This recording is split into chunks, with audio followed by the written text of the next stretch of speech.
right, hi everyone. I think we'll get started with the business portion of our meeting now that we've all had a good meal and some cake. So, good evening. On behalf of Co-President Alicia Mazurek and the Board of Directors, I'm really thrilled to welcome you all to the 2024 annual meeting of the League of Women Voters of Dearborn-Dearborn Heights. We are really pleased to be at Park Place for this year's meeting. As not all of our members can join us, the meeting is being recorded and will be made available on our website. Voting on business matters tonight will be done by a show of hands. You'll also see that we provided some index cards on the table on which you can write your directions to the board if you have any. We'll review those as a board going into the next year and act accordingly. So at this time, I'd like to invite our board member, Jerry Biggs, to open our meeting with a land acknowledgement.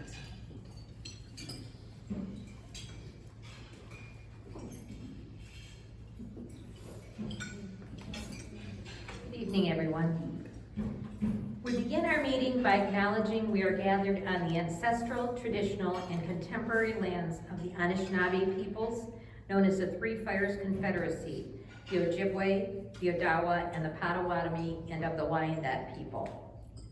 The League of Women Voters, Dearborn-Dearborn Heights, recognizes historic indigenous communities not only in Southeast Michigan, but all who were forcibly removed from their homelands by the Treaty of Detroit in 1807.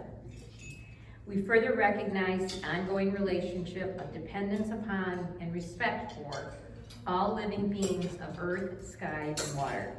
In offering this land acknowledgement, we affirm indigenous sovereignty, history, and experiences.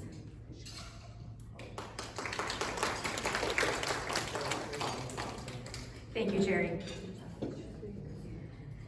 All right, at this time, I'd like to thank Jennifer Teller, who is unfortunately not here. She lives in Massachusetts and is still a very faithful member.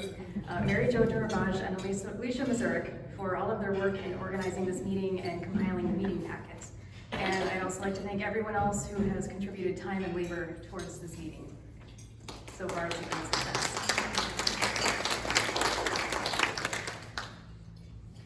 Next, I would like to acknowledge our past presidents in attendance and invite you all to stand or wave. Carolyn Buell.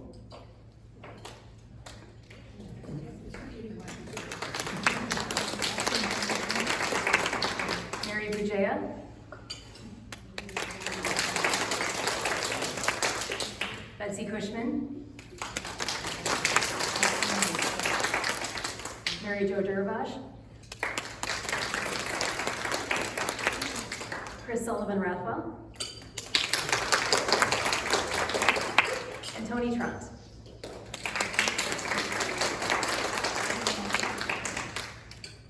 We also have a few public officials joining us tonight. In addition to our guest speaker, Michigan Deputy Secretary of State, Aghogho Edevbie, we are joined by Dearborn City Charter Commissioners Laura Dudgeon and Kim Ismail.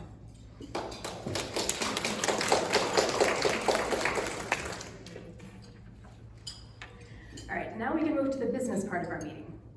Our bylaws stipulate that in even-numbered years, we must accomplish the following at our annual meeting. Adopt a local program for a 2-year period. Elect officers, directors, and members of the nominating committee.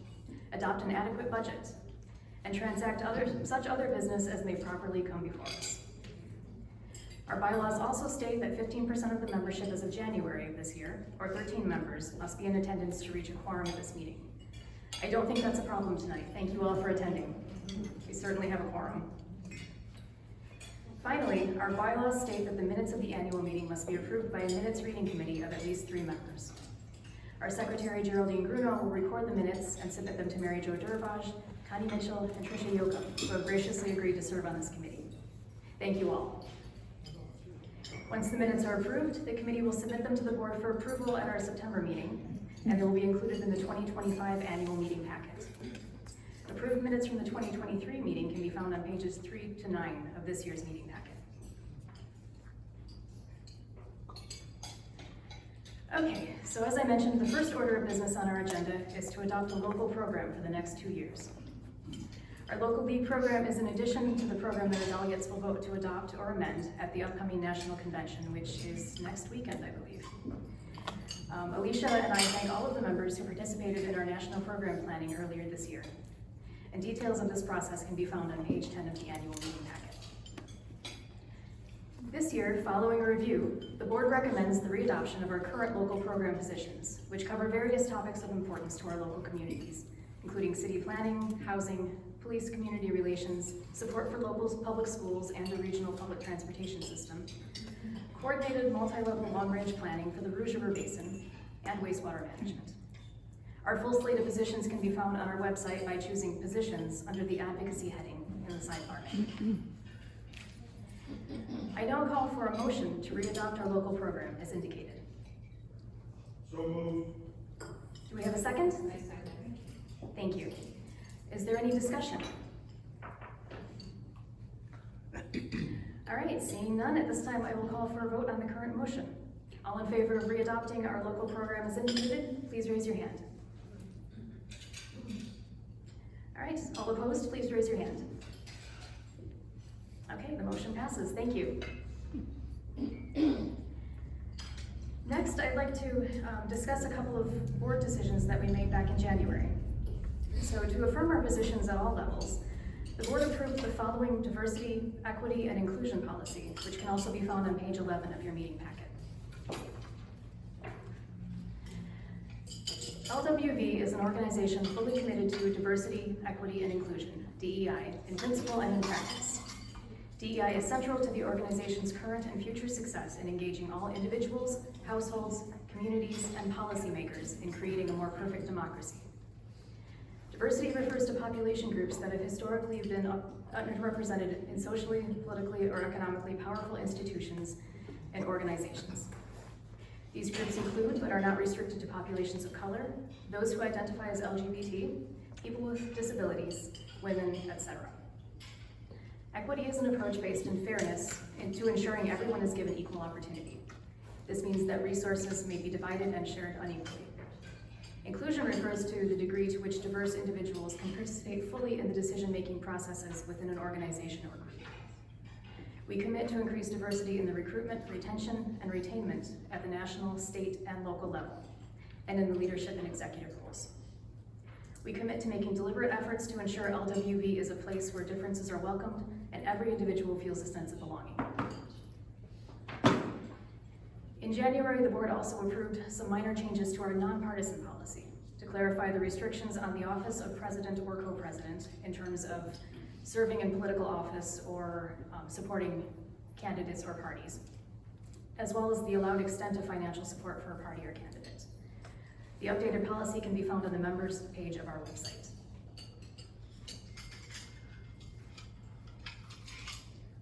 Further board activity that we would like to bring to you involves the City of Inkster. On May 4th, 2024, the board discussed and approved a resolution about adding Inkster to the coverage area of the League of Women Voters of Dearborn-Dearborn Heights, and presenting this matter to the general membership for consideration. Adding the City of Inkster to the League of Women Voters of Dearborn-Dearborn Heights coverage area is presented for a vote to the general membership. This proposal can be found on page 12 of your meeting packet, and a more detailed description of the process and background information is available on our members-only page of our website. LWVDDH has a long-standing connection to the City of Inkster. Inkster borders Dearborn Heights. Dearborn Heights' Westwood School District has boundaries that include Inkster. LWVDDH includes Inkster's elected local officials in our annual Who's Who publication. However, Inkster is not covered by another local league. So we present a two-pronged approach for adding Inkster to our communities. First, this would involve adding the Inkster territory to LWVDDH. And this can be done simply based on a decision at the local league level. The second step would be a name change. This process is separate from adding a territory and would include several levels of approval. Should the general membership decide to approve these actions, they could be pursued separately, with one action being to add Inkster to our league's territory, and another separate action at a later date to decide on a new name and request the necessary approvals for that name change. So at this time, I call for a motion to add Inkster to the coverage area of the League of Women Voters Dearborn-Dearborn Heights. I move we add Inkster to. Second? Okay, thank you. And is there any discussion on this motion? Can I ask a question? Yes. Do the zip codes have to be contiguous?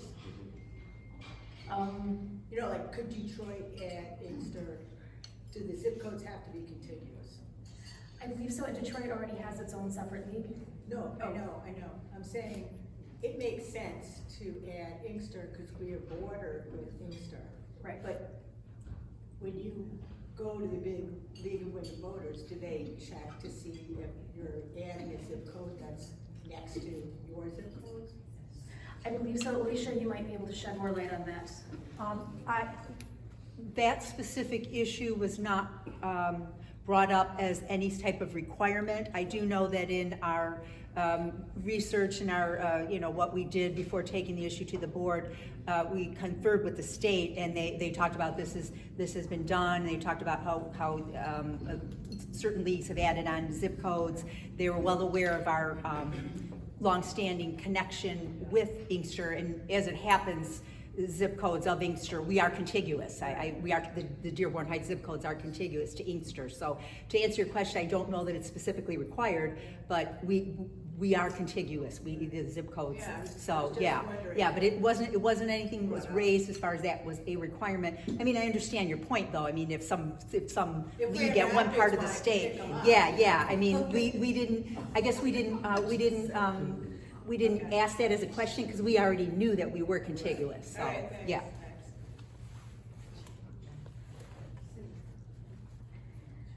All right. Is there any further discussion?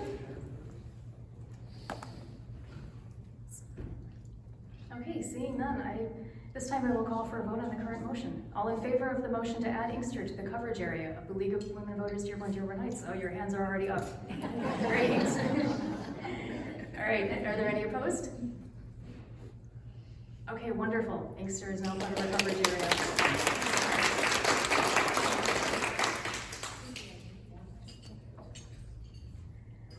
Okay, and we do have one proposed bylaw change this year, which can be found on page 13 of your packet.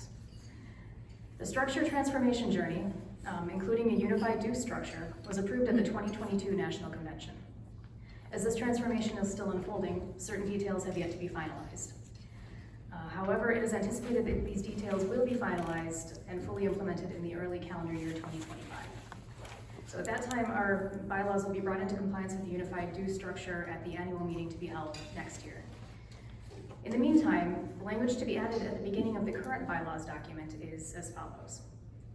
League of Women Voters of Dearborn-Dearborn Heights will conform to the unified due structure to be implemented by LWVDDH in 2025. Upon implementation, said model will supersede the sections of these bylaws that contradict that model.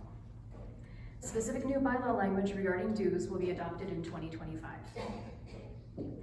I now call for a motion to amend our bylaws as indicated to conform to the unified due structure to be implemented by LWVDDH in 2025. Make a motion. Thank you, Jerry. Do we have a second? Second. Thank you. All right, is there any discussion on this?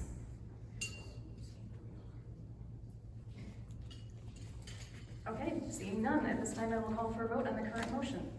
All in favor of the motion to amend our bylaws as indicated to conform to the unified due structure to be implemented by LWVDDH in 2025, please raise your hand. Okay, all opposed? All right. Thank you, the motion carries. All right, so that is our first order of business. At this time, I would like to invite our treasurer, Colleen Kareka-Kim, to give her report.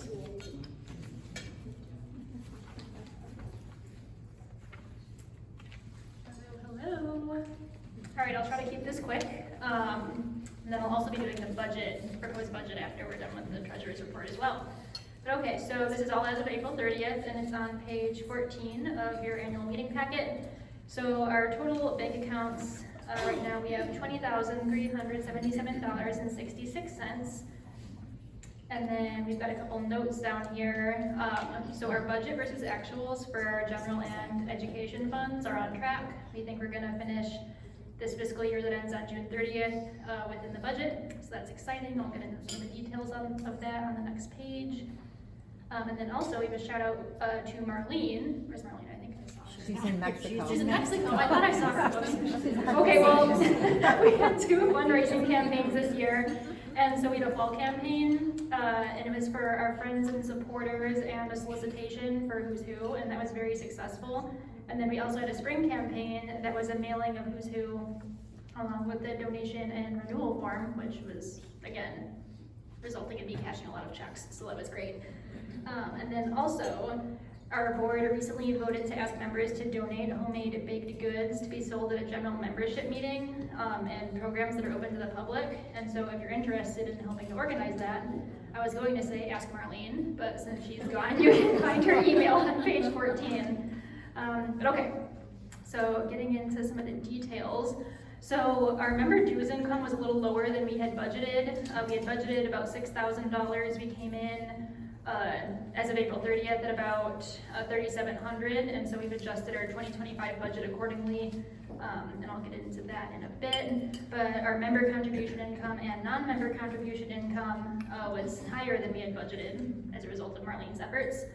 And then we're pretty much on track for everything. The only thing that you might notice and have questions on is our office and administrative expenses and the general fund. That was over our budget, and I think that's just because, you know, there are those things that you have to buy once every couple years, like envelopes and like the little sticky tabs, and so we just replenished those. So we should be good on that for probably the next treasurer term. And then the convention and workshops expenditure, you'll notice looks a little bit low as of April 30th, but that's before we started receiving people's registrations for the national convention. So I mailed out a couple of checks that are going to be reflected in the June report for sure. And this, so that was all for the general fund. And then so for our ed fund, same story with our revenue. I think we came in a little bit short of what we had budgeted, and we've adjusted our budget for 2025. And then, yeah, the member contribution income there was actually a little lower than we had budgeted. I think we have a couple that came in over the past month, so that will bump us up. We had $1,500 budgeted. We're at $915 right now, so hopefully we'll at least get close to that. And then our non-member contributions, we had budgeted $750, and we came in at about $200 as of April 30th, so that's a bit low. And then the last thing for the ed fund, for our expenditures, the voter guides, we had budgeted 1,000, Who's Who budgeted 1,500. You'll see as of April, our numbers for spending there look kind of low, but we'll have caught up by the time the fiscal year ends. Okay, any questions on that? Anybody? No? Okay. Do we move to the budget then? Yeah, go right ahead. Okay, so we're going to budget, I'm good with that. And then, okay, this is page 17 and 18 and 19, I believe. But I have a separate page with notes that I'm going to read off of. Oops, sorry. Okay, so you will see for our proposed 2025 budget, we adjusted our expected revenue to be total 3,360, which is closer to our 2024 fiscal year actuals. And then also you'll see that we have broken this down into 2 buckets, and that is because of our change with the national collection of dues. So from July 1st through the end of January 31st of 25, we will be receiving all of our membership renewals. But then after January, so starting February 1st, all of that is going to be sent to national, and we will receive a portion back. And so when we were developing the budget, we were talking about how we wanted to allocate if we were expecting the pattern of renewals to continue and like have a bunch maybe towards the end of the year, or if there's a big push to pull them forward, we could potentially get more dues renewed prior to the shift to the centralized model. And so for this budget, we just have it split right down the middle. We're saying half of our membership is going to renew before and half will renew after that cutoff for the dues go to national. And so, let's see, that's there. And then really the only other thing that was adjusted on here is the way that the PMP is going to be paid. And so you'll see in the meeting packet, the fiscal year 24 PMP. Let me look down, sorry, it's really small. Okay, so we're saying we have 70 members as of January 2024, and those are gonna cost us $23 a piece. Then we're gonna say 11 households at $11.50 a piece, and so we've got $1,736.50 budgeted for that. And then that's PMP for Michigan, and then PMP for League of US is, okay, 70 members at $32 and 11 households at 16, so $2,416. And yeah, I think that's about it. Everything else is the same, like we have to rent the same, convention costs are the same, phones the same, website's the same. If you see we have communication listed in the budget, that's for our constant contact account, that's the same. So really the big change is the way that the dues are collected, and that's only going to happen towards the end of the year. Okay, do I have to call a vote for that then? I can call a vote. You can call a vote next.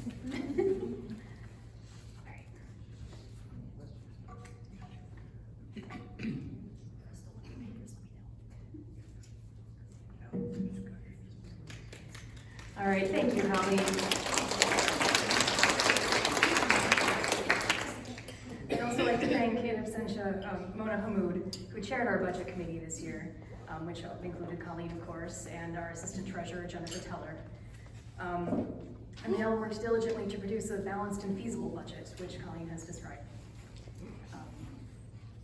Okay, so at this time, I will entertain a motion to adopt the proposed budget for the fiscal year 2024-25. So moved. Thank you. Do we have a second? I second. Thank you. Actually, we didn't need a second because that was a motion by committee, so, but thank you. Yeah, there's enthusiasm for it, so great. Is there any discussion on the budget? Okay, seeing none, at this time I will call for a vote. Please raise your hand if you support the budget. Okay, thank you. All opposed? All right, thank you. Our budget is passed. And thank you again, Colleen, and Mona in absentia, and everyone else on the budget committee for your hard work. Jen, can I just, I'm not sure, I don't think we're gonna be talking about it later, Mary Jo Dearborn, a membership person. So in January, as Colleen said, we are right now renewing our dues just like we have always done, and most of us will renew in July.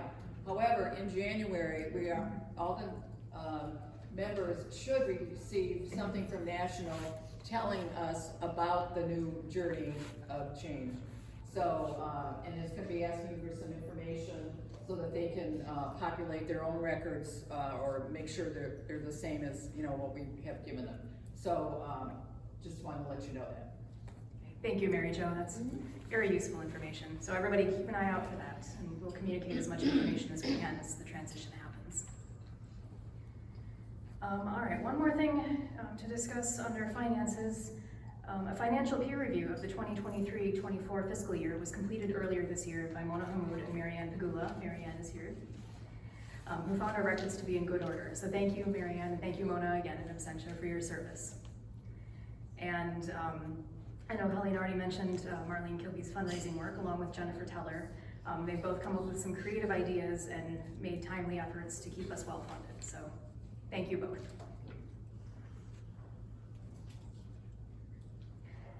All right, our next order of business is nominations. So this is an important task that we undertake every year, the election of new officers. This year, our nominating committee was chaired by Kimberly Ismail, with Chris Sullivan-Rathwell and Veronica Pinto serving as off-board committee members, and Mary Jo Dearborn and Laura Dudgeon serving as the on-board members. So Kim, now I invite you to present the committee's proposed slate of candidates, which can also be found on pages 20 and 21 of your packet.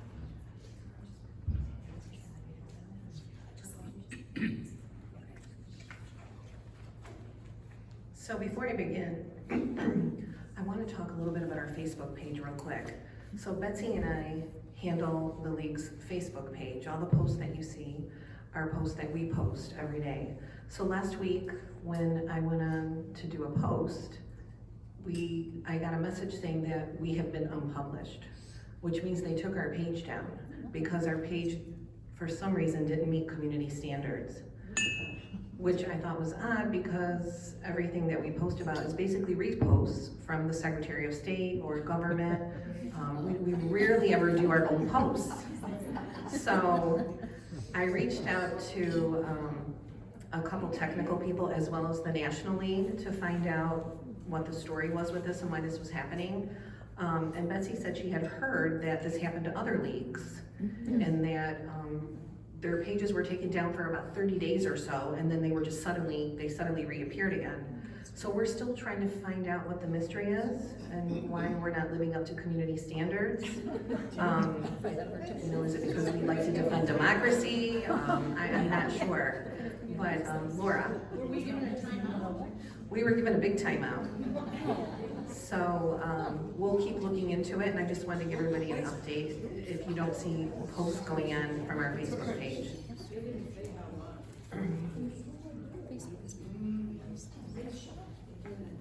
Now I'm going to talk about the nominating committee.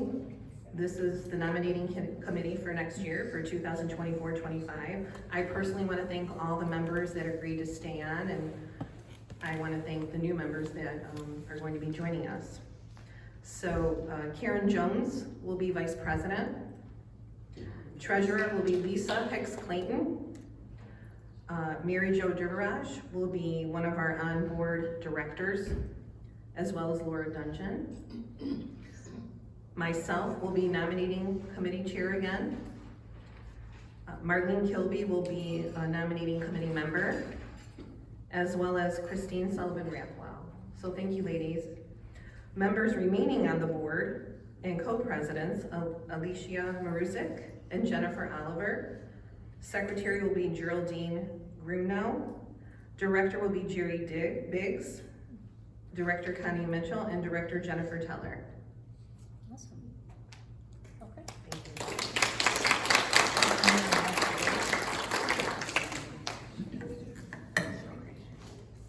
Okay, I realized as I was listening to Kim that, Kim, I do believe you were supposed to make the motion, so do you, yeah, I'm sorry. A little nervous tonight. I would like to make a motion to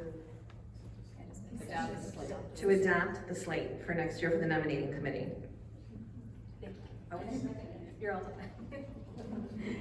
All right, thanks again, Kim. And again, this is a committee nomination, so we don't need a second for this.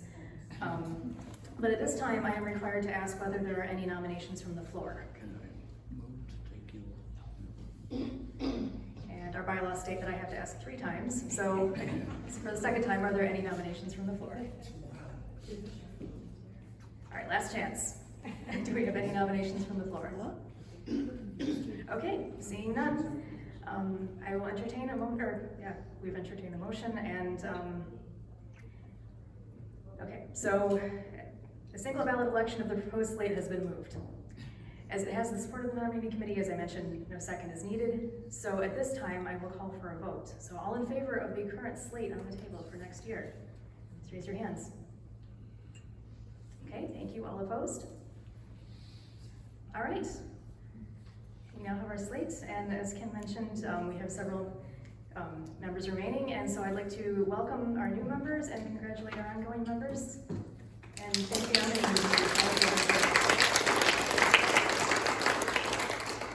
I know that Alicia and I have been extremely grateful to have such a strong board, and we are grateful that that will continue into the next year. At this time, Alicia and I would like to acknowledge our treasurer, Colleen Karika Kim, who is stepping down. She has made outstanding contributions over the last 2 years. She is leaving us because she is moving out of state in August, and we will miss her dearly. We'd also like to acknowledge Betsy Cushman, who is retiring from the board, and thank her for just so many dedicated years of service to the board.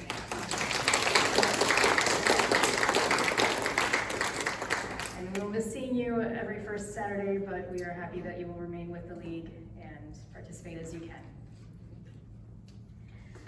All right, and before we move on, I'd like to acknowledge Barbara Wallace and Miriam Bazzi, who have served for the past year as appointed directors. Again, we are so grateful for your contributions to our board. Thank you both.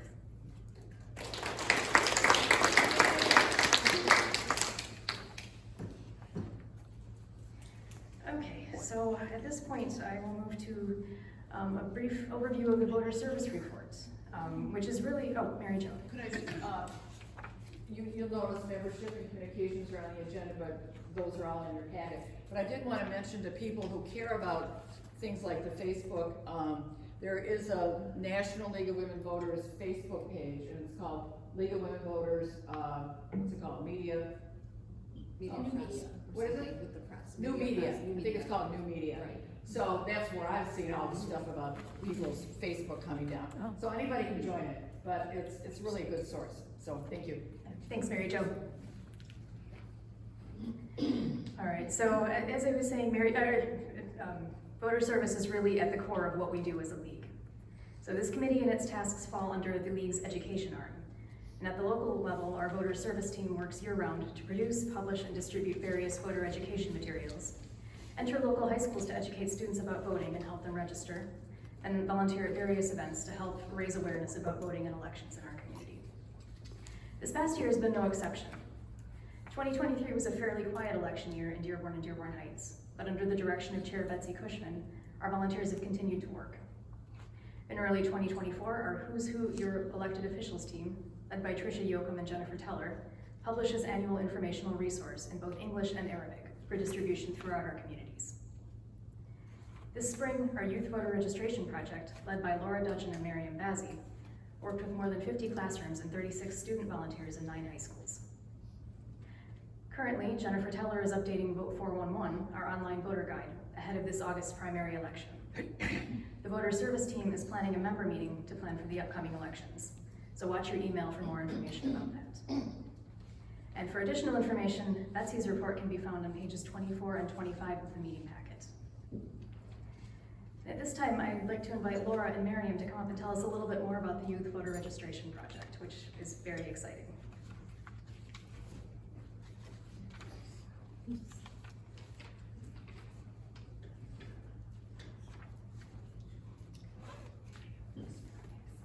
Hi.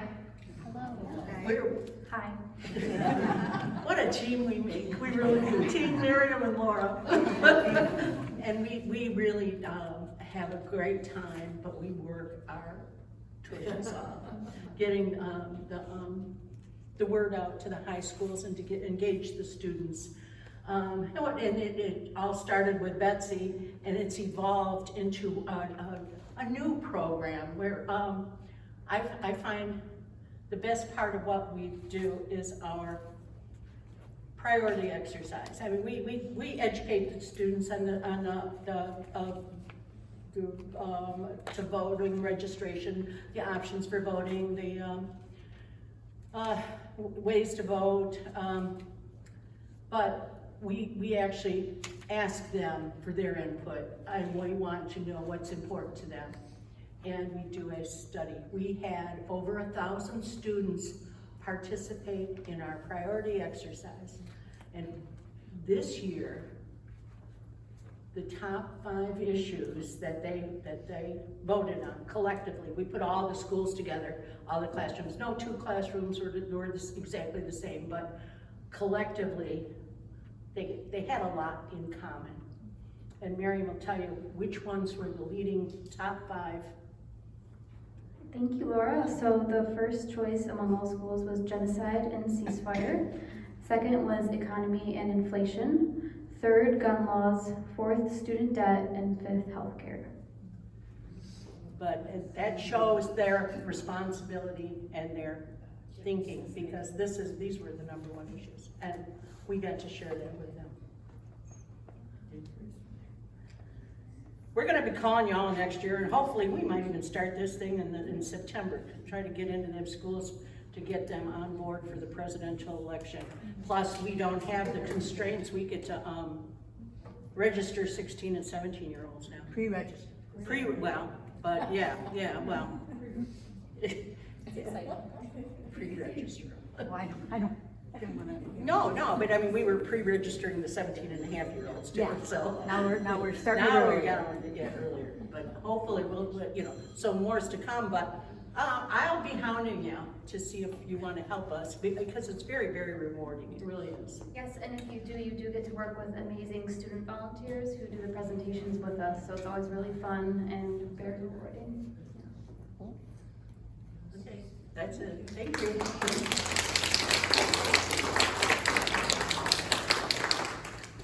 All right, thank you both, and thank you for highlighting that exercise, because I know in past years, we've used the information that we get from the classrooms to inform the questions that we ask candidates on Vote 411 and in our voter guides. It's really important. It's an important way to communicate what young people are thinking about, because I think politicians need to know that. So again, I'd like to thank Betsy and Jennifer Teller, Laura, Miriam, and everyone on the Voter Services Committee for their hard work in the past year and for many years for several of you. Thank you. It really is so important to what we do. All right, and at this point, I will turn over MC duties to my co-president, Alicia Mazurek. So thank you all for your attention.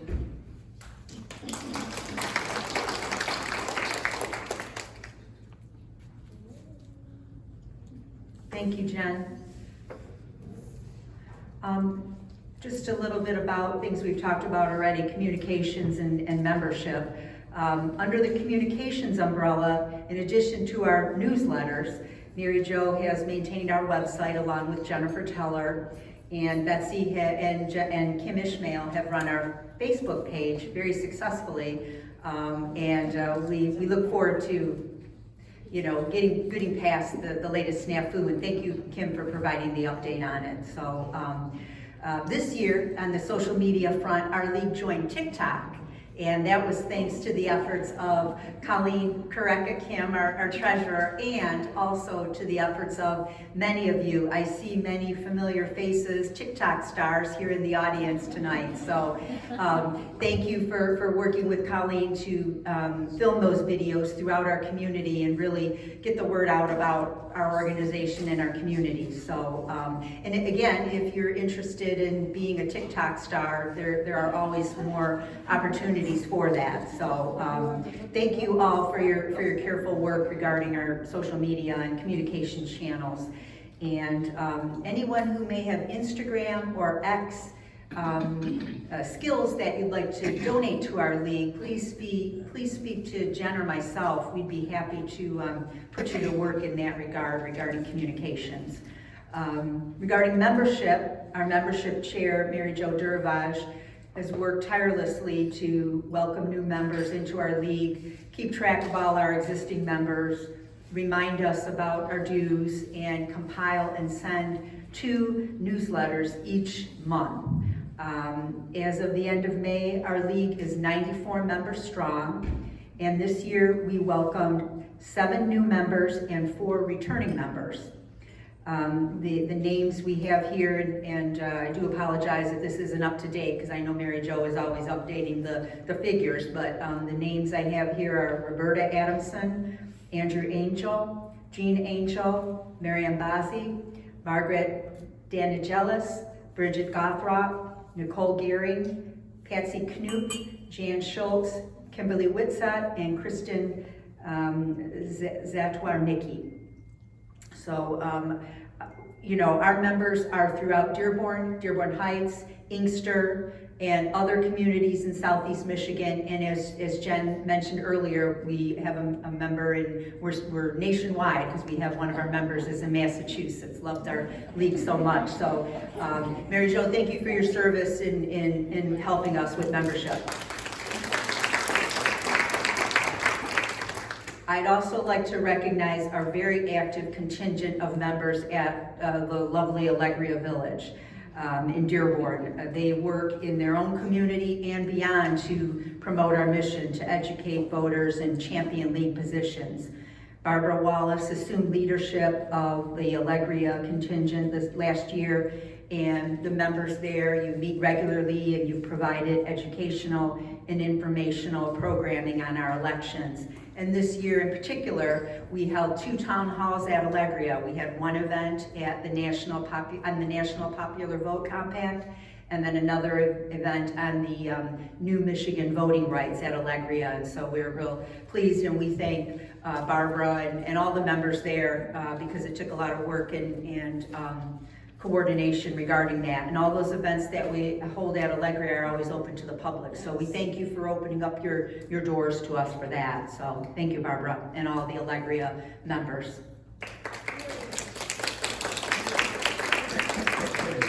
Regarding Observer Corps, members of our small Observer Corps attend and observe, but do not participate in public meetings and report back to the League. This information helps us to stay aware of matters of interest in our communities and determine what, if any, action to take.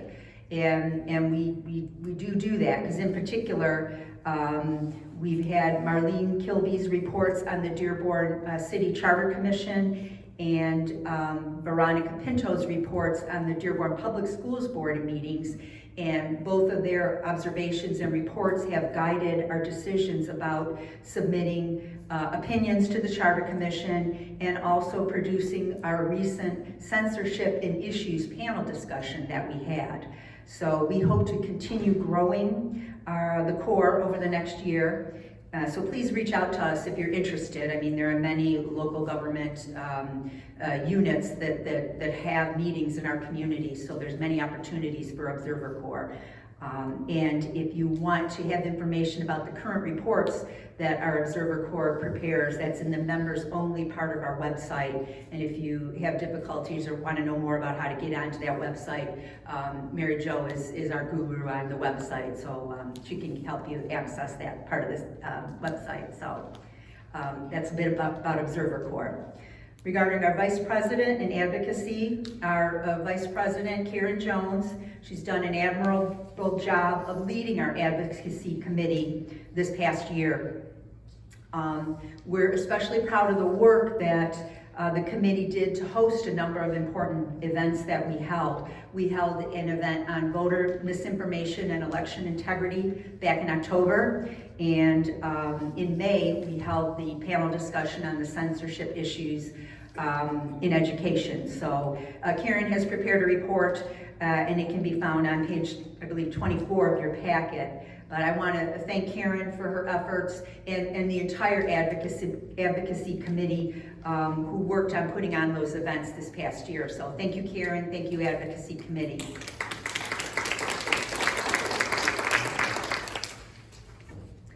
Regarding the co-president's report, I'll keep my remarks brief. Jen and I have provided a comprehensive view of our work throughout the past year, and you can find it in pages 25 and 26 of the packet. But I did want to say a few things on behalf of Jen and I. First, I want to thank you to all the members for your support this past year. Your support has continued to encourage Jen and me.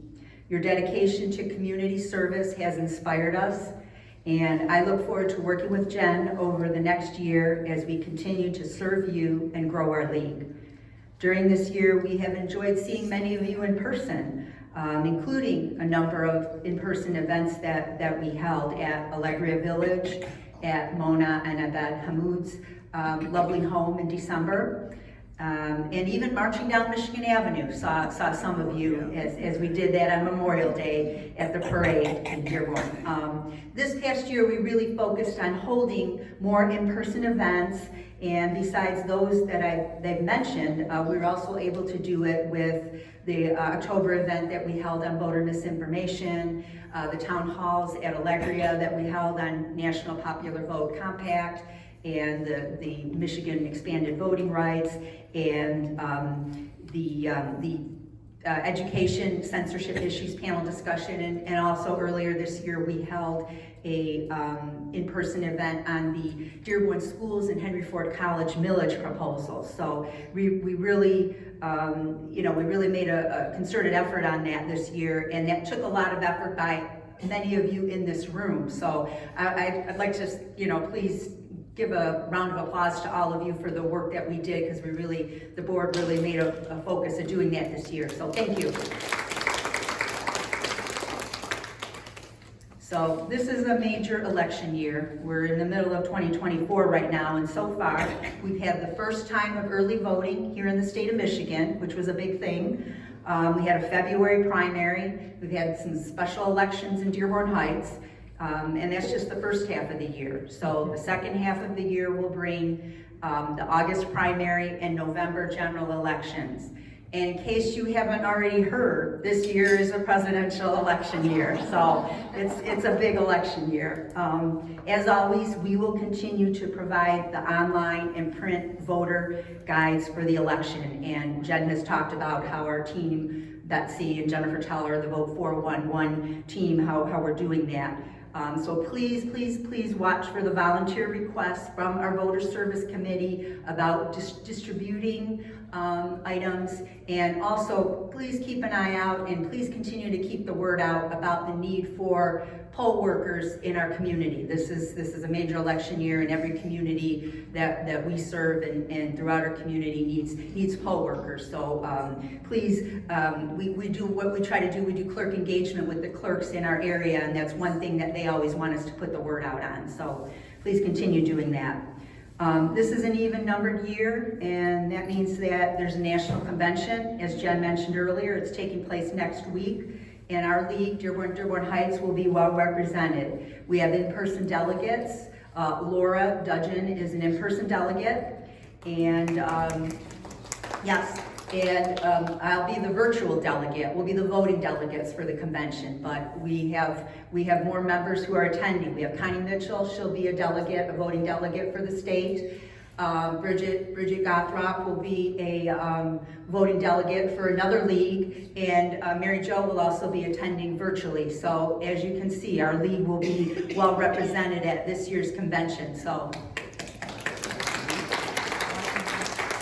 and we actually had a shout out apparently at the state level. The state of Michigan is being very well represented at convention, and co-presidents at the state level had commented on that. National was, they kind of wanted to know what our secret was here in Michigan, but so we're really looking forward to national convention. So in closing, I mean, we will continue to present member meetings throughout the year that will address some of the topics of interest that we've identified during local programming planning, other topics that you bring to us. So please watch our website and newsletters for more information. So we have many opportunities to work together and serve our community. And I encourage all of you to continue staying involved like you do, getting more involved, or getting involved in other areas that may interest you. So thank you, everyone. Gary? Talk about voter clerk engagement. We've been working clerk engagement from the very beginning in Dearborn, and I just want some greater acknowledgement of that work because it's been ongoing for 4 years. And I don't think you hardly mentioned it, and I think that's an important part that what we're doing, and it just, we're attending meetings on a regular basis with our clerk, with the clerk associations that Aghogho was a part of in the beginning of that, and I think that needs to be recognized more and to encourage, because we have an opportunity to try to get into the Dearborn Heights clerk, and we have an opportunity to get into the Inkster clerk, and we're working on other communities too, but those are the 3 that are particularly important for the league. And I just wanted to, you kind of went over the clerk engagement, but it's an ongoing program, much like what Laura is doing. It just doesn't involve as many people. Thank you, Larry, for highlighting that. It is important work. And like we discussed earlier, I think the work we've done in Dearborn has made a difference in the Dearborn election process. So I apologize, that was my oversight as I was discussing voter service. So thank you very much for that. Mary Jo? I just want to comment that I have used that group, and Betsy's on it, she goes through it often, Jerry and Larry. And I don't know if Miriam ever goes, but if you have questions that you want to ask of the clerk, or you have a comment, in this case it's a Dearborn clerk, I usually feed them to Jerry, and then she puts it on a list and asks George. So please take advantage of it. Thank you, Mary Jo. Now, I am delighted to introduce our guest speaker this evening, Michigan Deputy Secretary of State, Aghogho Edevbie. Aghogho heads the development and implementation of state election policy. He also works on outreach and education through engagement with state and local elected officials, as well as supporting clerks and community organization and leaders.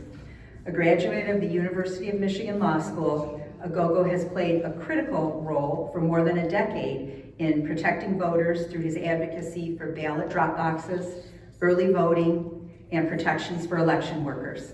Before becoming Deputy Secretary of State, Aghogho served as the Michigan State Director for All Voting is Local, a nonpartisan voting rights organization. At this time, I will hand over the microphone and welcome Deputy Secretary of State Edevbie. Thank you.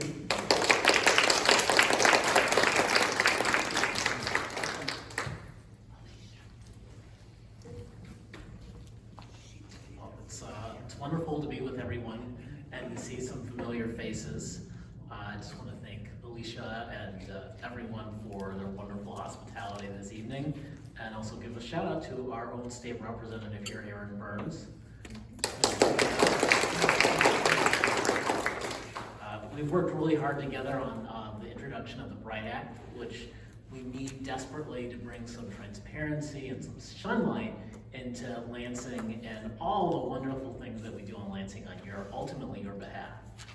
But when I think about the start of my path to this office of being Deputy Secretary of State, I think it really begins with my parents, both of whom are immigrants from Nigeria.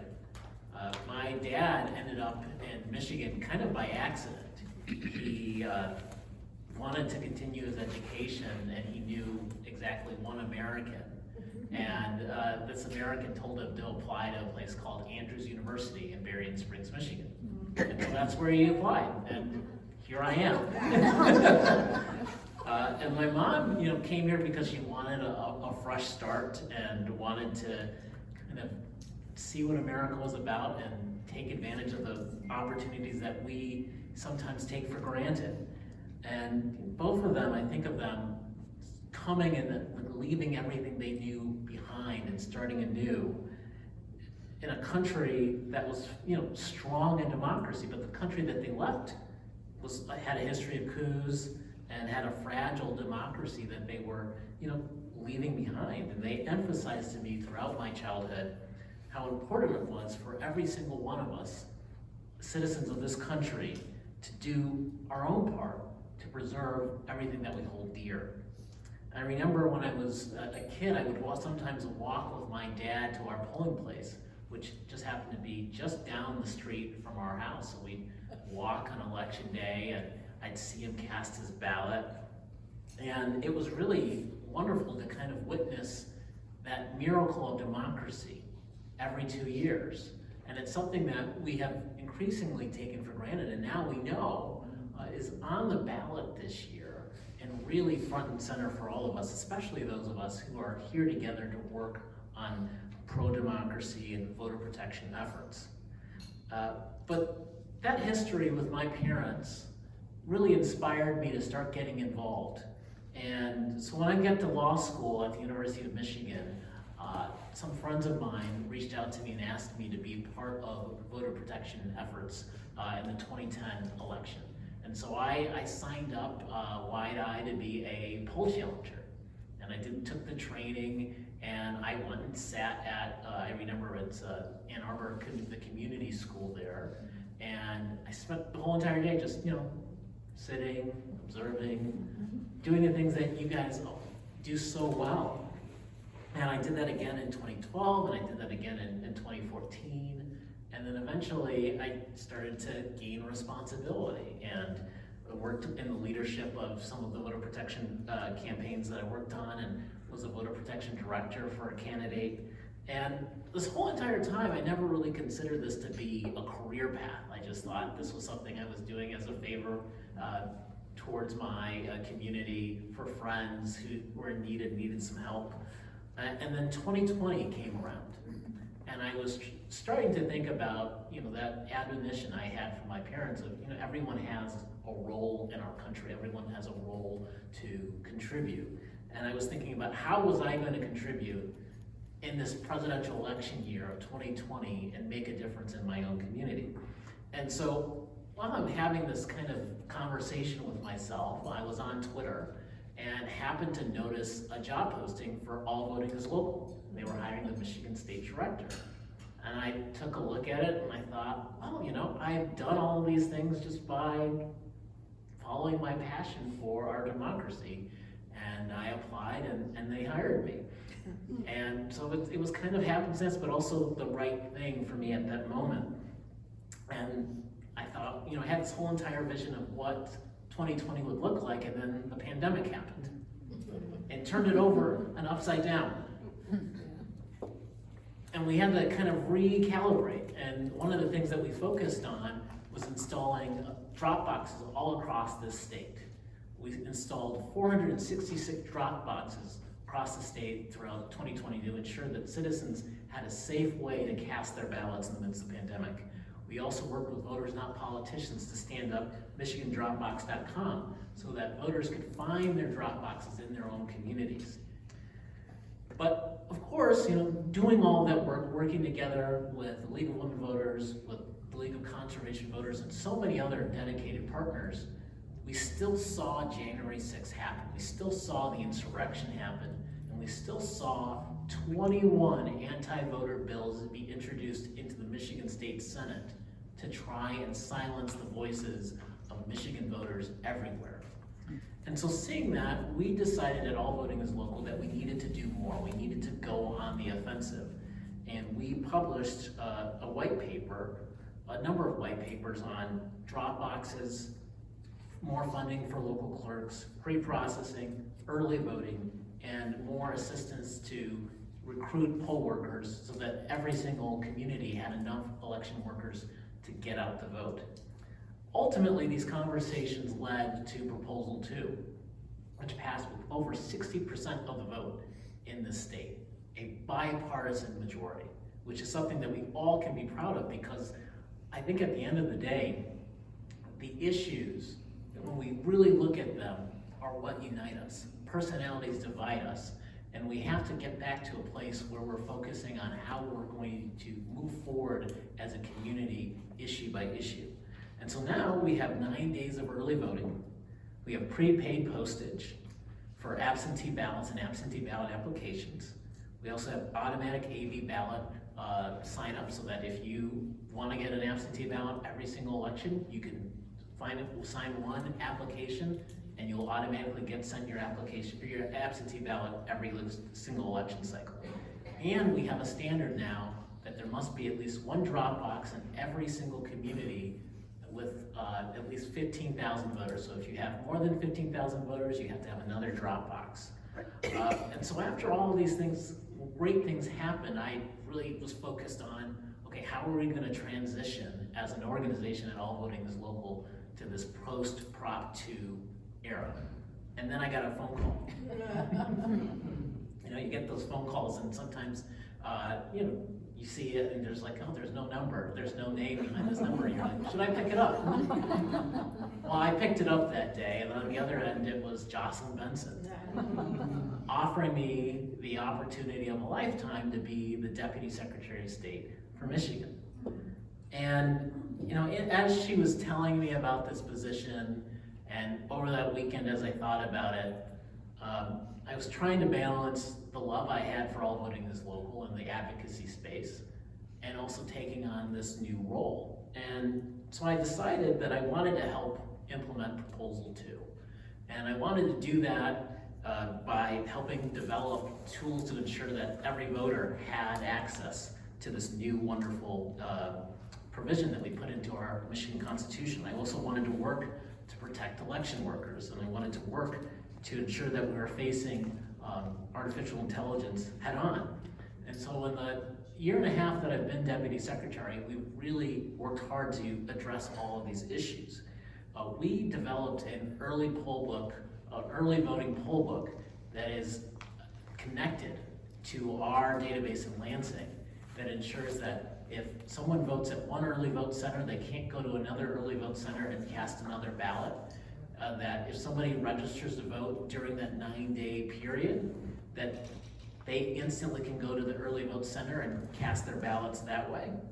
We've also passed a law in the legislature last year with the help of Erin and so many of her colleagues that makes it a crime that if someone harasses or threatens an election worker with the specific intent of deterring them from doing their duties, that they can be charged with a felony. We've worked hard to ensure that there are now laws in place to enforce the disclosure of AI in political communications, and we've worked with our national friends to ban voters from being intentionally misled using AI technology. So we're doing all of these things together to ensure that we're moving forward in a positive direction. Those of you who may be aware, I recently wrote an op-ed on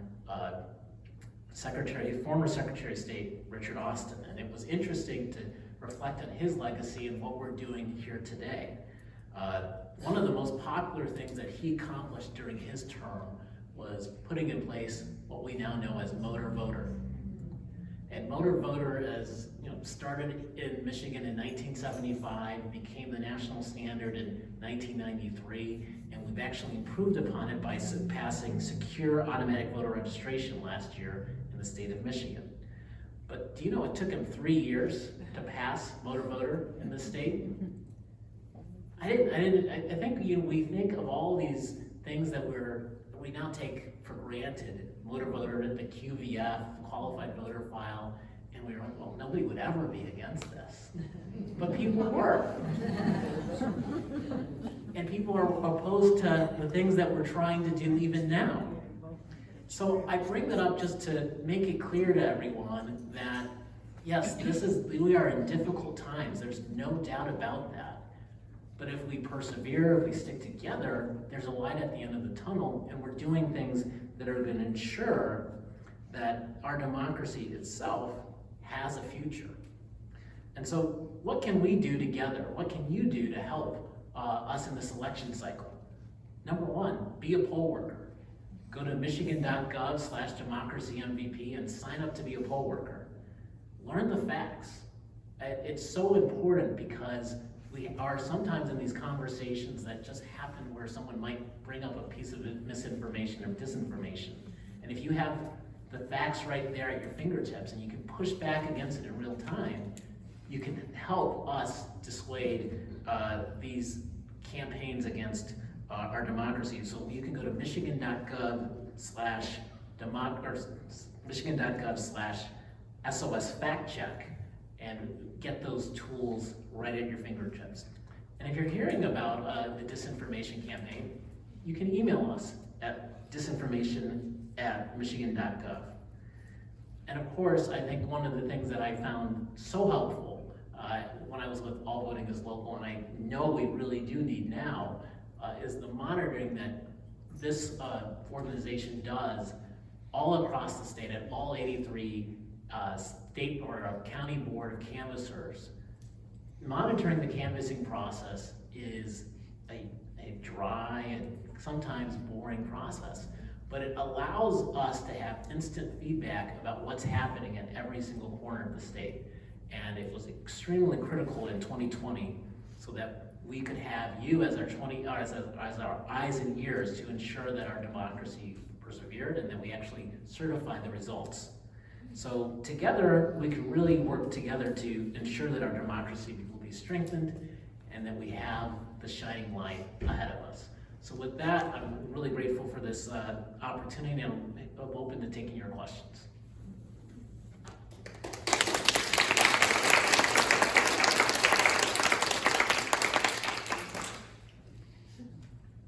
Larry. Yeah, one of the things when we're presenting, we present with voters, not politicians, the Prop 22.2, and we probably did it to about 15 different organizations.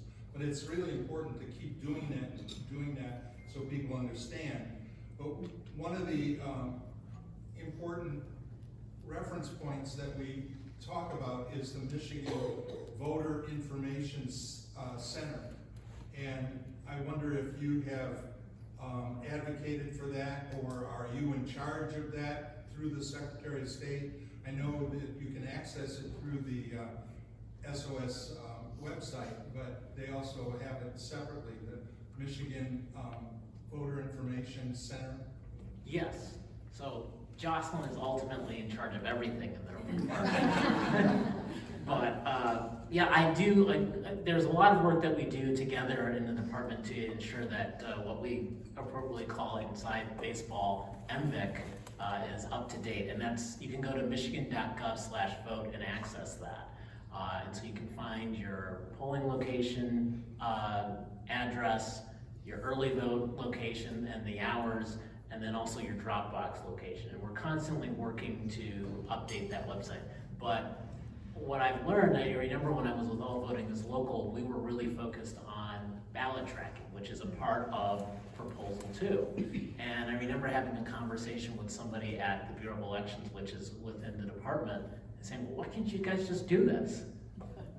And then I got to this position and I realized why they couldn't just like flip the switch. Because we actually work with the Department of Technology Management and Budget, DTMB, and they handle all of the technology needs for the whole entire state government. And they, if I could have one wish for our legislature is to expand the budget for DTMB, because they are overwhelmed and they have a lot of different projects that they have to balance throughout all of state government. So we, you know, the website, michigan.gov/vote isn't perfect, but we realize that, and it's on our list to update.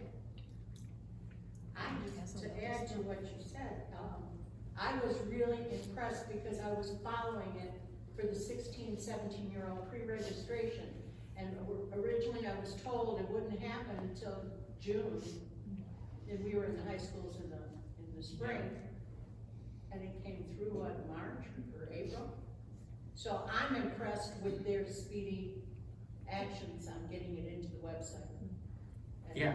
so, I mean, it didn't go unnoticed. Oh, thank you. Yeah, we definitely heard your voices on that, and of course with the early Sine Die last year, that became law in February of this year, so we knew we had to work on a little bit of a shorter window to get it up and running, and fortunately we were able to do it. Aghogho, they're not able to do, the young people are not able to do that when they go for their license right now. No, they can. If you're yes, if you're in. Yeah, okay, but it's not automatic with the motor voter law anymore. It is. It is. So if you. Because I understood it was not until June. Okay. So the June thing. So if you're a part of a young adult, 16 or 17, is part of the driver's ed program of segment 1 and segment 2, as you get your full license, you're automatically enrolled in the process of being registered to vote. You can opt out if you like. We send you a notice in the mail, but you're automatically part of the process. What happens in June is that we collect a list of everybody who is part of that segment 1 and segment 2, and we send them a letter saying, hey, you are in the process to be registered to vote if you'd like. If you don't, you know, you can opt out. And if we also have anybody else's information in the 16 and 17-year-old demographic, and they're not on the path to being registered to vote, we prompt them and say, hey, would you like to pre-register now? So that's the June thing, is just identifying the universe of potential people that we are aware of that can pre-register this year. Okay, thank you. Then you, and then Evan. If I may, I just want to add to your plea for workers at the poll, because I've been doing it several years and Tony Trott has. I haven't seen you lately, but the early voting, our clerk needs so many helpers.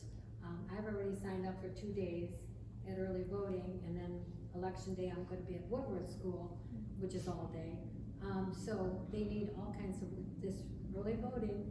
You voted for it, now you got to get it. Right, exactly, yeah, good point. Yeah, I think we had a good, the way I look at it is November 2023, we had a couple of jurisdictions who were really our champions pilot the early vote process.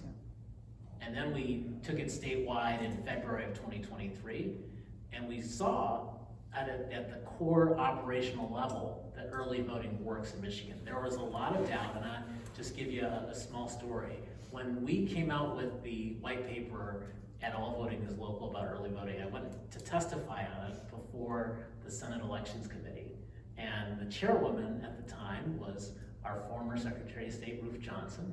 And she lectured me for a few minutes about how this couldn't work in Michigan because we're so decentralized and we don't have the tools to make that happen. And we've been able to make it happen. So this is something that I think a lot of states are looking at. You know, I've had some discussions with other secretaries of states and their staff, and they thought, wow, the way you're doing it is really hard. I don't know if that's possible. And we got it done. But now we have to use it. We have to use it because our clerks in this state have gone through a lot. In 2018, we passed Proposal 3, and that got us to no reason absentee and same-day voter registration. And then we had 2020 with operating an election in the pandemic combined with literally a threat to some of their lives. And now we've had 2022 with passing Proposal 2 and all the reforms there. And now we're entering into 2024, we're implementing those reforms.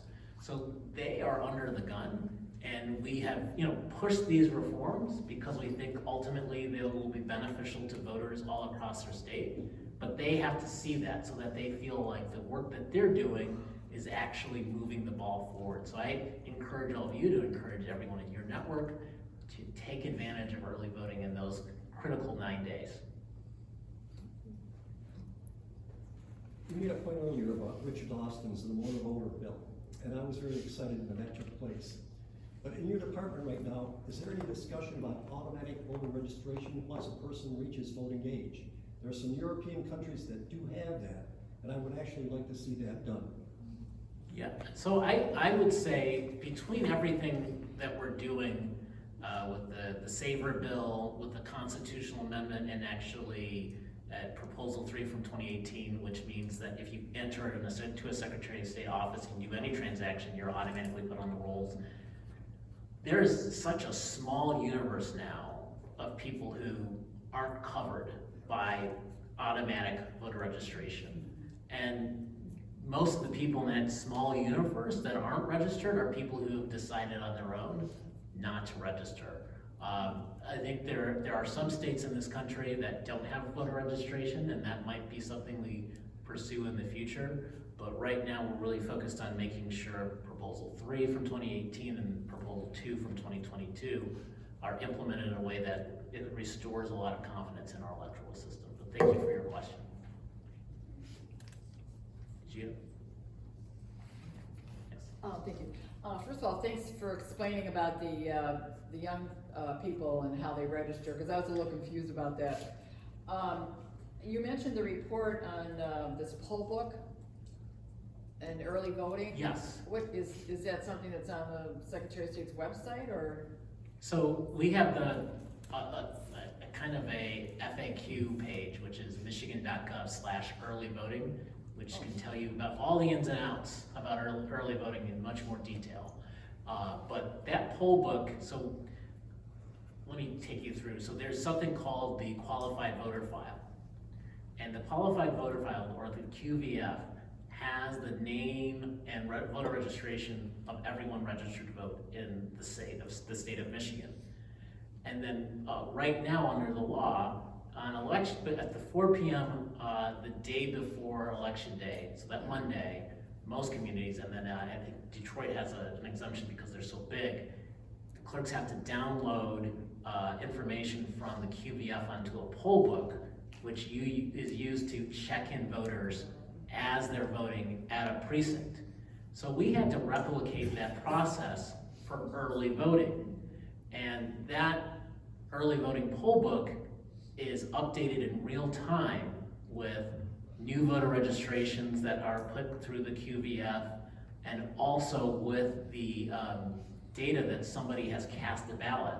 so that they can't, because it's not just one day, it's 9 days. So we have to ensure that that data is constantly refreshed, that someone wouldn't nefariously go to another, or by accident go to another early vote location and try and cast a vote. So that's what I was referring to. Yeah, so kind of along with that, so that information does address some things people would be worried about. And I wondered, in your travels, what is the one, if you can pinpoint one thing that is the most misunderstood thing about the new laws? Do you know, that we want to emphasize with other people? Does that make sense? Yeah, I mean, that's an interesting question. I kind of alluded to this earlier. There's a lot of skepticism about whether this is needed in Michigan. But the one thing that I always emphasize is, in the middle of a pandemic, we had 60% of the electorate in Michigan vote absentee. We had 40% to still decide that they wanted to vote on election day despite being in a pandemic. I haven't talked to all of the 40%, but I would bet that some of them would have loved the option of voting early in person so that it was spread out more and we could spread that voting out. And a lot of states, especially in the South, if you look at Texas, you look at Georgia, most of the population votes early in person. And so I think, people see those low turnout rates for November of last year and February of this year, and there's just like, it's never gonna catch on in Michigan. We gotta give it time. And we've also gotta encourage people to use this because it is so easy and it is so accessible to voters that I really do think in the future it's gonna really take off. And the other piece that we do hear about is the concern of how safe it is. There are a lot of folks, regardless of, I hear it in Jackson, Michigan, I hear it in Detroit, there are concerns just about the security of our election system. And our election system is secure, so that's why I always emphasize the security of the early voting poll book. Thank you. When we've done presentations, inevitably, maybe one person will have the question about, well, what if a person that's not a citizen goes into the Secretary of State's office? How do you safeguard for them not accidentally getting registered? We usually respond to the fact that they have checks and balances, but do you have a quick, short answer that you can give? Yeah, well, I think the number one misperception is that if you get a driver's license, you're automatically registered to vote. That's not true. So in Michigan, under the law, if you get a driver's license, you also have to present some proof of residency, some legal documentation that you have legal status. And with that, if you present, so there's some controversy last week with an incident with an asylum seeker, and there was an accusation against the department that we had improperly issued a license to this asylum seeker. That's not true. If you are here seeking asylum, you can get a driver's license because you have legal status. But because we see that you're an asylum seeker and you're not a citizen, we're not going to put you on the voter rolls. So we review that documentation to see, are you a U.S. citizen or are you an immigrant under a visa or something, to ensure that, okay, we're putting citizens on the voting rolls and we're not putting non-citizens on the voting rolls.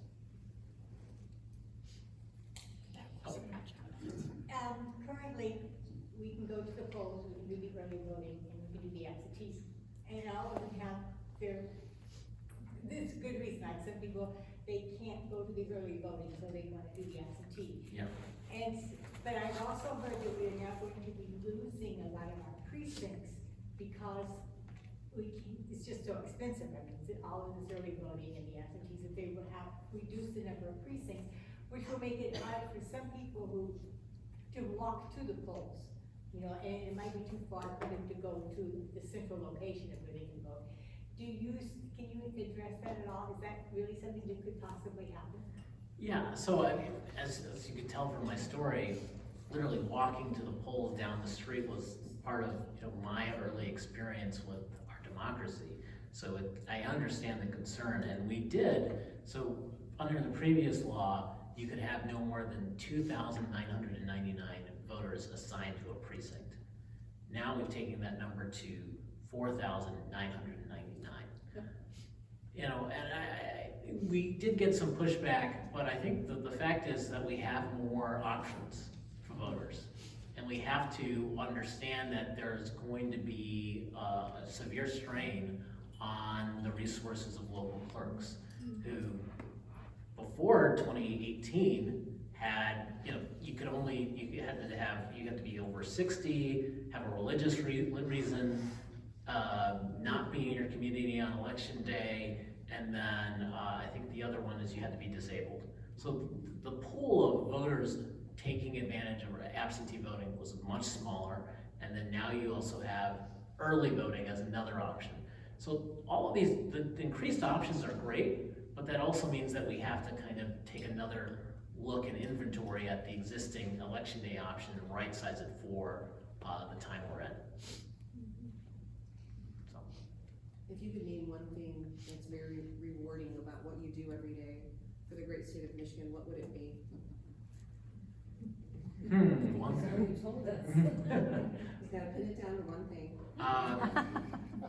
And it's so hard, because I mean, can I say that I love doing more than one thing in one day? Yeah, I mean, it's just, what's fascinating is, so I can spend like a day where, I take it back for those of you, I mean, who may be aware of this, but you know, in 1975, there was the fall of Saigon. And I remember looking at this picture in history class of President Ford. He was in a meeting on the economy, and Henry Kissinger walked in and whispered to him about the status of Saigon. And I always thought, like, how can you balance those two different things in mind and then like focus? And we do it, we're not dealing with anything nearly at that level. But you could be in one meeting about online title transfer, and then the next minute you're focusing on the BRIGHT Act, and then the next minute you're focused on another piece of legislation or personnel issues. And so that, like, just ability to focus on a lot of different things at once and to meet with folks, it's just, there's never a boring or dull moment. One last question. Anyone have one last question? Larry. Just out of curiosity, because the clerks have so much to do with 22-2 and from 18 also, how many of them are using the expanded precinct number or implementing that? Do you know how many are implementing that now? Because I have not heard of anybody in Wayne County yet. It'll take a long time. I don't know of anyone off the top of my head. I think Canton has probably done it. I know Michael Seacrest is always looking for ways to be a little innovative, but nobody else on top of mind that I could say to you right now, but I know some clerks are using it for sure. So it is it's a slow process that'll happen. Yeah, yeah, all right. Thank you so much, really appreciate it.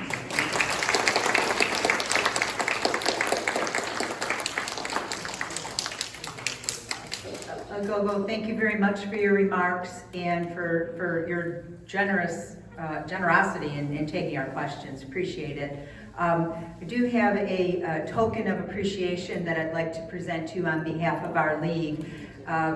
Several years ago, we made these suffragette sashes. I mean, we honor the women who fought for the right to vote for women, and it's something that we developed in our league. We actually wore these when we marched at the Memorial Day Parade, and it helps us remember how important the suffragettes were to us, but also by extension the right to vote. So we thank you for your work at the Deputy Secretary of State and also for coming to us. And just as a token of our appreciation, a suffragette sash from your friends here in Dearborn and Dearborn Heights, and Inkster now too. So thank you, Aghogho.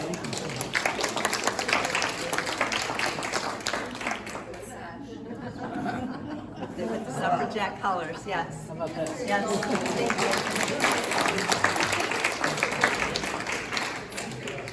you. And by the way, if you want to have one and match Aghogho's fashion, we have them on sale for $5. They're great. So thank you again, Aghogho. Just another thing I'd like to cover here. Holly, could you come up here? Oh, you're in trouble. More books to analyze. Besides leaving the board and moving out of state, as Jen said, Colleen recently got married earlier this year, and yes, and BK and her spouse is here as well. Welcome, BK. So some members took up a collection, and we have a gift for you. We wanted as a token of our appreciation, and just to celebrate your wedding, and also hopefully have you remember Dearborn as you head out. So congratulations, and we do wish you the best in your future endeavors. So thank you, Colleen. I'm sure everyone wants to see what it is, so yeah. So, I'm excited. Some people saw the picture, but yeah. Oh, this is so cute. Oh, it's like a tile. Oh my gosh. From Palava. Yeah, this is actually a tile of an artist in Ferndale who is on display at Palava, but it actually says Dearborn on it. So tower. yeah. So, Okay. but it was at Palava, but yeah. But this is Got it. yeah. Oh my gosh, this is so pretty. Oh, it's so birds. What kind of birds are these? Anybody? Birds and snakes? They look like lovebirds or turtle doves or Turtle, something. okay. So yeah. This is so cute. We need to see. Oh my gosh, thank you guys. This is so nice. Thank you. And I do believe that Colleen said is her transition period and going out west. She said she's still going to be a member, so That's correct. she's still, yes, so we. I need something familiar. So our membership, our nationwide membership has now gained another state. We have Massachusetts and Washington, and of course Michigan. So thank you, Colleen. So Coast to coast. coast to coast, that's right. Yes. So at this time, I invite any of our members who submitted reports for this meeting to give clarification on their reports if necessary. Okay. Do we have any, I know throughout the meeting we've been taking them, but do we have any further directions to the board? Yes, Carolyn? In the treasurer's report, it shows that we have over $16,000 in the current fund. At one time, a majority of that money was in a CD. Do you plan to put some of it in there to get more percentage out of it? Yes, we did have a CD, and we are in the process of making some changes in where we have our funds. We had a CD that came to fruition, it matured, and we thought that we could maybe get some better interest rates for our money. So thank you, that is something that we are working on. The interest rates are way up right now. Yeah, well, because where it was not where you can get interest rates right now, so thank you. And I want to thank Colleen for being available for taking over my job 2 years ago. Oh, God. So 2 last announcements. If you're interested in joining a committee, we have sign-up sheets. Make sure you check them out before you go, and I want to thank Connie, because Connie was bringing that sign-up sheet to your attention as you were walking in. So if you are interested in a committee or working on something, we have those sign-up sheets, or see myself or Jen or any other member of the board. And if you haven't already, don't forget to renew your membership. This can be done, you can do it on site, at our website, or by mail. You got a form with your meeting packet. We also have a couple of paper forms here. I saw them on the table in the back. Thank you to those who have already renewed for the next year. And Jen, any closing remarks or anything you wanted to add? Mary Jo, I see Mary Jo has something. Because we're announcements, right? Yes. Okay, so, I've got, the first one is on July 17th, which is a Wednesday. Our league is going to be, well, first of all, let me go back. Our league is a member of what's called the ICCD, Cultural Center of Dearborn. And there is going to be an event on July 17th. A man from Moses is kind of pushing it, but we had a meeting earlier on community organizing, and as a result of the exercise, health equity came up as something that people are interested in. Anyway, this is kind of like part 2. So they're going to talk about the equity, and the idea is to vote your values. So the league's been invited to at least have some information available, and we'll do that. But there was something in the voter about it, but please do come. It's going to be at Centennial Library between 6 and 8, and support the group. And then I did want to mention that I just added something to our website under voter/elections, and it's research reports. And the reason I thought about it was because, so Promote the Vote puts out wonderful information to people like myself that can share with others, and one of them is stuff from All Voting is Local, and it was a 2024, was it election guide or something? Yeah. So anyway, I'm sure that some of the reports you were talking about might even be in there, I'm not sure. But anyway, that's another place to go on the website to see, reports. Usually I'll put that and I'll continue to do some of that in the voter, but also, so it's there when you want to go see it, it'll be on the website.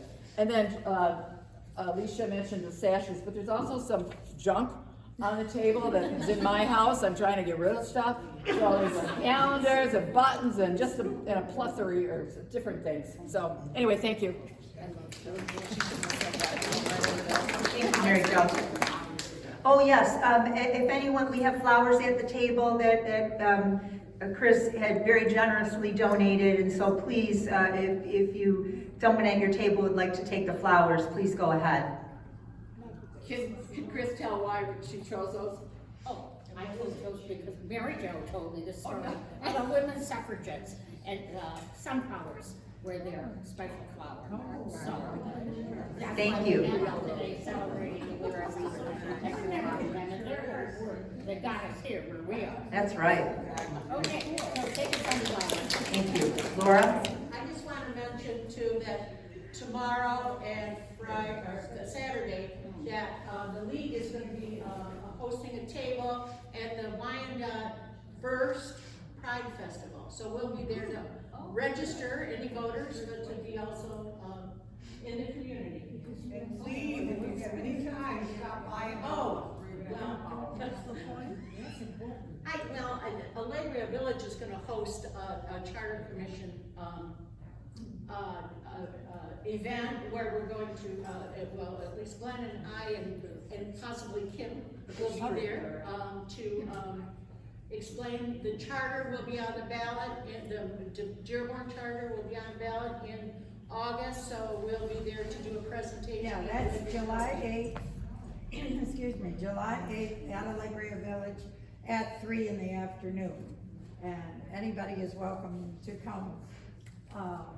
And I think most of us don't really understand what's in the new charter and what we're voting for. So with that, the 2024 annual meeting is adjourned. Thank you all for attending. We have plates, we have plenty of food, we have compostable containers and plates. So please, if you are interested in getting some leftovers, Karen is holding up the plates and showing you what we have here. So please help yourselves. So thank you again. Thank you, everyone. Have a great evening.